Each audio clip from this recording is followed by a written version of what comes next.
చూస్తున్నాం హైదరాబాద్ దుండిగల్లో దారుణం జరిగింది. భర్తను చంపేందుకు భార్య స్కెచ్ వేసింది. బాచుపల్లి రాజు గృహకల్పలో నివాసం ఉంటున్నటువంటి రామ్దాస్ ఆయన భార్య గత వారం రామ్దాస్ పైన నలుగురు యువకులు హత్యాయత్నానికి ప్రయత్నించారు. అయితే దుండిగల్ సమీపంలో బీర్ బాటిల్స్ తో రామ్దాస్ పై దాడి చేశారు. అపస్మారక స్థితిలోని రామ్దాస్ ను చనిపోయాడని వదిలేశారు ఆ దుండగులు. తీవ్ర గాయాలతో బతికి బయటపడినటువంటి రామ్దాస్ తనను చంపేందుకు భార్యనే కుట్ర చేసిందంటూ ఆరోపణలు చేస్తూ భార్యపై బాచుపల్లి పోలీసులకు ఫిర్యాదు చేశాడు. ఇక్కడ మనం ఆర్టీవీ స్క్రీన్ పై చూస్తున్నటువంటి ఆ విజువల్స్ లో కనిపించే వ్యక్తి రామ్దాస్. తన భార్యతో పాటుగా బాచుపల్లిలోని రాజీవ్ గృహకల్పలో నివాసం ఉంటూ ఉన్నాడు.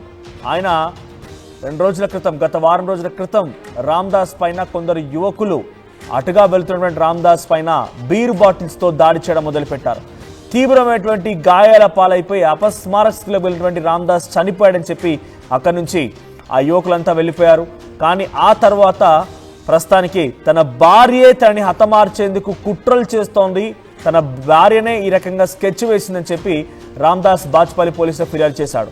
సో ఆయన అనుమానంలో మరి ఎటువంటి ఆధారాలు తెలియదు, కానీ ఈ మధ్యకాలంలో తరచుగా మనం చూస్తూ ఉన్నాం భార్యలు భర్తల్ని హతమార్చేందుకు సుపారీ ఇస్తున్నారు, లేదంటే ప్రీడ్ని ఉపయోగిస్తున్నారు.